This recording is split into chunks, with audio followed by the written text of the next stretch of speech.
This is Danjugan Island, a 43-hectare island full of biodiversity. It is just off the coast of South Negros in the Philippines and is a wildlife and marine sanctuary. In 1994, some individuals came together to form the Philippine Reef and Rainforest Conservation Foundation to save this island. And today, this is exactly where I'm heading to learn more about this incredible place.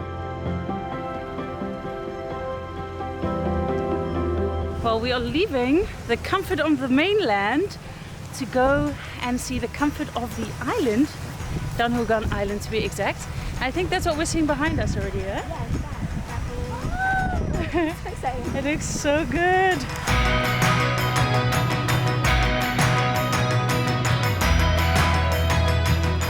Prior to being a sanctuary, Danjugan Island was a monocrop plantation and completely overfished. Some divers fell in love with the reefs around the island and wanted to save it. So they pointed out to the owner that the island was home to a large tree with a pair of breeding white-bellied sea eagles. The owner offered to sell them the tree, but in the end the group said they would buy the whole island. And now this place is a safe haven for many different species. After the very loud noise of the engine and the waves out in the ocean, we have arrived and it is quiet. All I can hear is like the insects, the slight little bit of waves, my talking, but it is incredibly beautiful coming into this place. Wow. Oh wow, the water is so warm. So what do we have over here? Like, what are you looking for? We're looking for moray eels. Ooh, so this place is called Moray Lagoon and based on the name of the potential eels. That's actually one moray eel. There. Oh, I can see it. But you can see his little head. Yes, I can see that.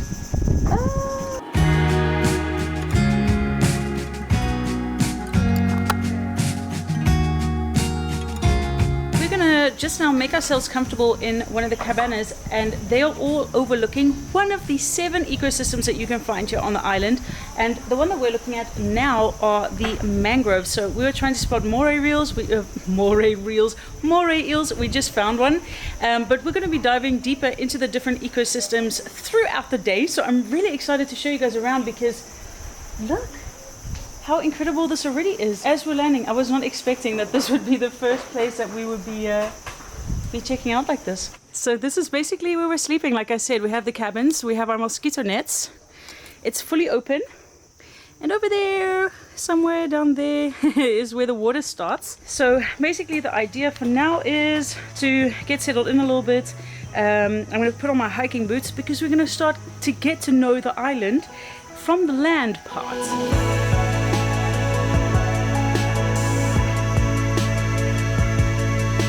So one sad thing that comes with waste, human waste, and not throwing it away properly or it not even being processed properly is that, well, probably almost all of you guys know about the plastic issue that we have in our oceans.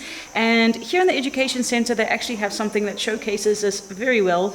There are so many plastic bottles that have actually rinsed up onto this island, but they're not actually only from the Philippines, they are from all over the world. So we just show you guys plastic bottles from around the world. We have Borneo. We have, I don't know which countries these are, but they are all different countries.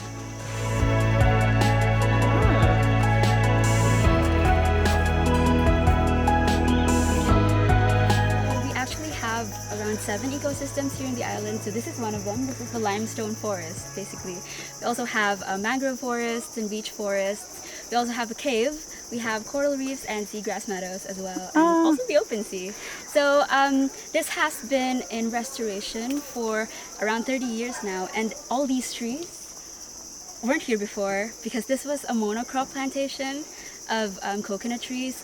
But because of restoration activities and because we preserved this island, or the people have preserved this island, then this is natural regeneration actually. This is all done by the birds and the bees and the bats. This is not planted by anyone. Whoa, that's so crazy. It's just incredible, like to see what can happen to an environment as long as we give it time to regenerate itself. So, we have a lot of areas around the world that are completely destroyed or have been farmland or whatever. But this is just living proof of what can happen as soon as we give it some space, some love, some passion, some dedication, and let it take over again. because we've already seen so many different animals coming in, including like the eels. So I think that's pretty cool, and I can't wait to see some more of it.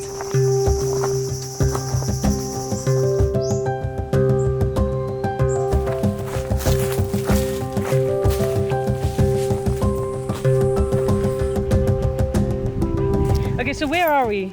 We're at Taban Beach. Taban right Beach? now, yeah. And why is it called that way? So Taban Beach is named after the taban bird, actually. So it looks like a brown, big chicken. And it's called taban because taban in our language, it means to cover up. And they usually do this. They like scrape the ground? Yeah, they scrape the ground to look for food, and then they cover it again. Yeah, so that's Taban Beach for you. So hopefully you can see taban birds around, but yeah. So they're on the beach as well. Yeah. Well, one thing that I have noticed is that the beach is pretty much all coral, huh? Yeah, it's coral bubbles.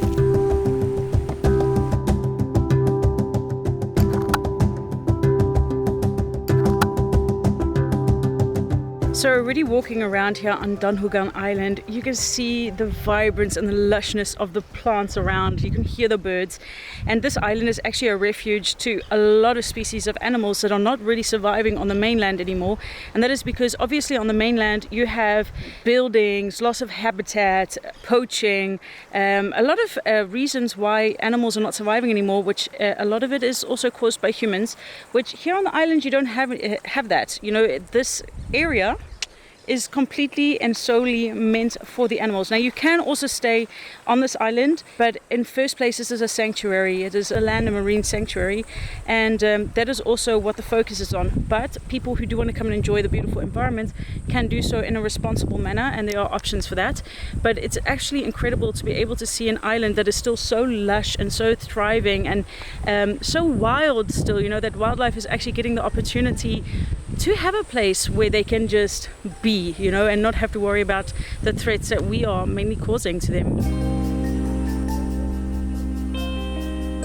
We are saying goodbye to the beach and hello to the bats.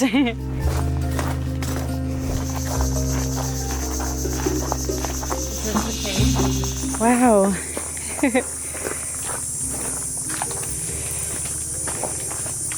There's lots of reflection, but we're going like on the bamboo bridge to go into the back cave, and over there is actually where we're staying. But look at all the corals in the water. It's a very bad reflection, but yeah, all the dark patches are basically corals, and there's sea urchins here. You say? You can see gigantic sea urchins here. Oh my goodness. Yeah, you don't want to be falling with your feet on that. Onto the not so sturdy looking but still sturdy bamboo bridge. Ooh. You have the bats, and this is the snake. Yeah. I was like, circle. Yeah, the snake we are hoping to see. Yeah, because they obviously will prey on the bats that are hanging in the cave, right? Yeah. Very smart, very smart. If I knew there was somewhere like a whole hide of food, I would also probably just go and live there. Okay, you can already hear as we're heading towards the cave, you can hear the bats. That is so crazy. There are so many of them here, I think, huh? Yeah. Wow, they are so loud. Oh, wow.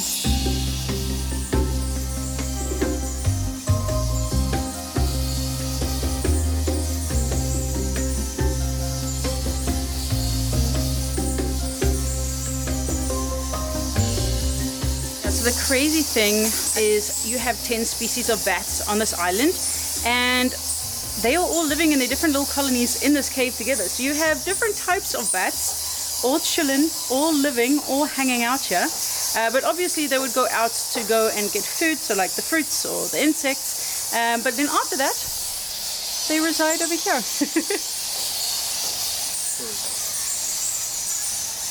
One thing that you cannot understand through the camera is the smell. So actually, as we were walking up, I was like, oh, it's not so bad. But actually standing here at the entrance, I'm like, no, this smells pretty pungent. Yeah. Do you like the smell from here? Yeah, I like it actually. Weirdly. No, I don't like the smell anymore. Yeah, so unfortunately we didn't see the python, or a python, trying to eat a bat, but maybe lucky for the bats at the moment that There are no pythons around. And now we're going to head off down to another beach called Turtle Beach.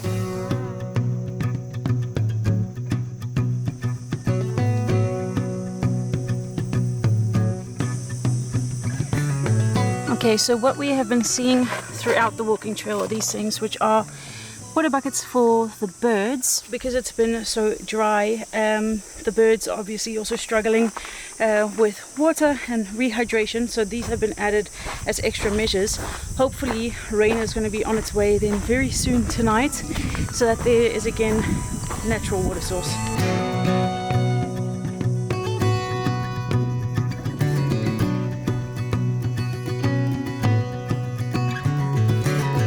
So Turtle Beach is the longest beach here on Danjugan Island, and it is also an important nesting ground for hawksbill and green turtles. Now the hatching season is, this year, 2023, was around mid of February, but unfortunately due to heavy rains and flooding, only one survived out of about 140 individuals, you said? So because not that many survived, what is now happening here on the island? So right now we're building the South Negros Sea Turtle Conservation Research Center, the first of its kind here in the island. So it aims to establish a hatchery where the eggs of the turtles will be properly transferred to that site where they will be safe from flooding and rising sea levels. Yeah, because what you were saying is besides the 140 that I just mentioned, there was another nest of 200, right? Yeah, and no one survived. No one survived. So you guys can just imagine the importance of research centers, but also hatcheries such as this one, if we want to allow populations of turtles to stay healthy and actually hatch and have a chance to go out on the ocean, because also from hatched turtles, also only a percentage of them survive. So it's important to keep those numbers up and give as many individuals a chance to actually survive in the wild. So this is really incredible. When is it scheduled to be completed? Around the end of June, actually. End of June! Very near. But this is going to be big. So yeah, there will actually be, I think the top part will be quarters for visiting turtle scientists. So this will welcome a lot of scientists from all over the Philippines and the world, and they can stay here and do research on the turtles. Right on the beach.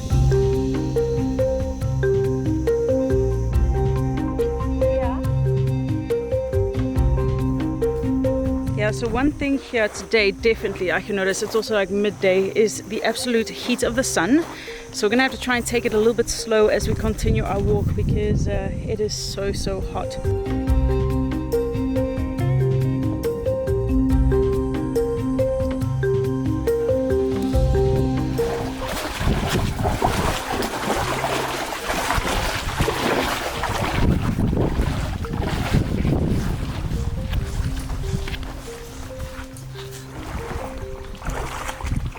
So we are making our way through the ocean to another beach called Typhoon Beach, and actually this beach was only formed because of a typhoon, so it wasn't there previously.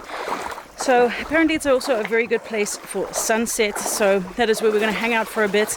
Even though it seems like cool that beaches get formed by typhoons, typhoons are having a very serious impact on the environment here in the Philippines as well as here at Danjugan. What is happening? The reefs here in Danjugan have been negatively impacted by the typhoons. There have been corals that have been absolutely destroyed after typhoons, and it breaks the heart of so many divers here in the Philippines actually, who have seen the before and after of the reefs. Some reefs here have been completely devastated, and it's so sad. So it really affects, of course, the fish and all the living things that depend on the reefs. Coral reefs are extremely important for both the creatures in the ocean as for us on land. They are the homes to millions of species of marine life, protect our coastlines, are crucial for healthy ocean food webs, and even though they are a tiny percentage of the Earth's surface, together with other marine organisms, they produce 50% of the Earth's oxygen.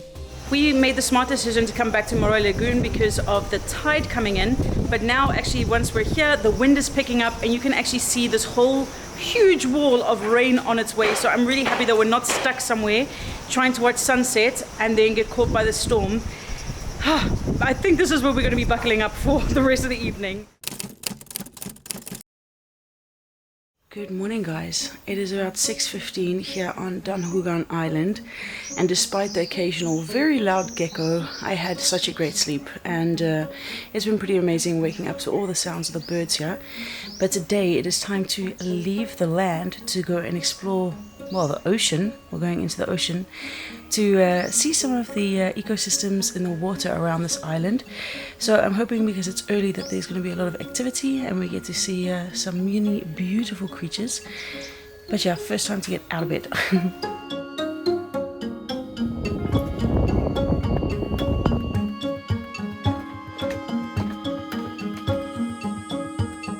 We have made it back to Typhoon Beach, where yesterday we walked back because of the incoming tide and the incoming storm. And this is also the place that we're going to be getting into the water. We're just waiting for our guide so that we can get in.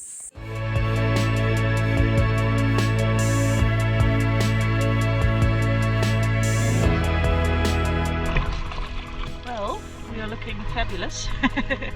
Time to get in.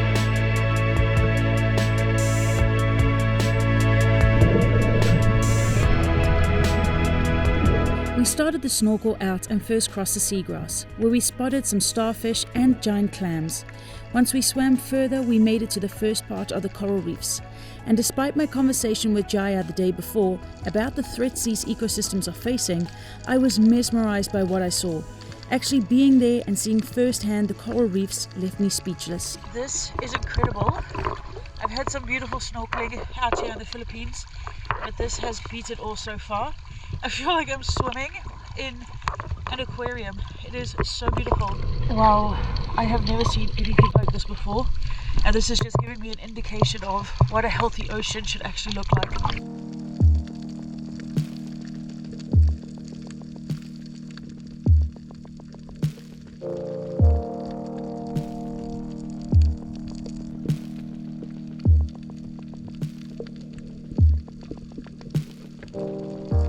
Coral reefs around the world are facing various threats. Not only are they having to deal with more and more storms due to climate change, but the rising temperatures of the oceans are causing massive events of bleaching, which then leads to the coral dying. According to current research, there may be almost no coral left by 2050, if we don't take serious action now. Ocean heat waves will become more and more frequent, which will not allow reefs to recover before the next one hits.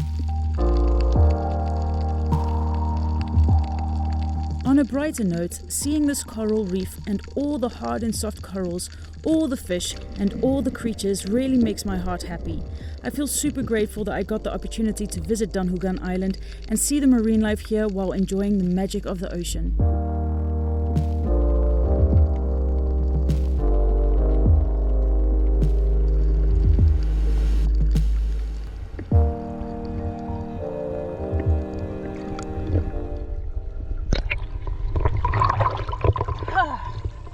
Wow.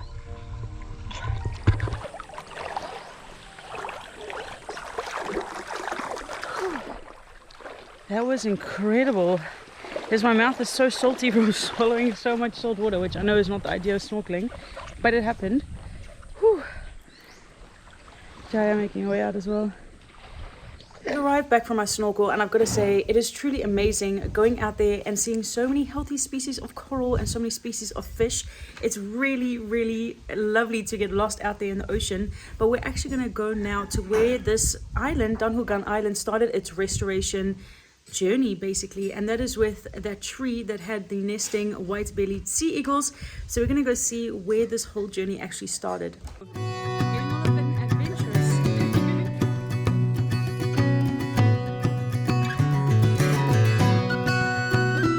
Made it to the tree that started this whole restoration process of Danjugan Island. This is the largest tree on the island that was home to the white-bellied sea eagles. Unfortunately, during Typhoon Odette, it fell over, and that is why it is now kept like this in memoriam. But you can tell that this was, at some point, a very impressive tree. Jayad, what has happened to the eagles? They're actually here. You can see them flying around, especially at the North Lagoon or anywhere in the island. Ah, so they still are. Yeah, they're still here. Yeah, so even though the typhoon maybe destroyed the tree as well as some of the reefs around the island, at least the eagles and some of the wildlife in the nature is just continuing, you know, and that is really, really beautiful to know that the once eagles that were saved by saving this tree are still flying around this island, are still roaming around. Our time here on the beautiful Danjugan Island is officially coming to an end. And for me, this has been a very inspiring trip because it just shows what can happen when we give nature the chance to regenerate itself. I think around the world, it is easy to get like eco-anxiety and worry about, you know, our coral reefs, our forests, our jungle. But this just really gave me like a positive insight into what can happen if we give nature a chance again. So for me, this is a sign of hope and definitely a hopeful story to see other places in the world take this island as an example.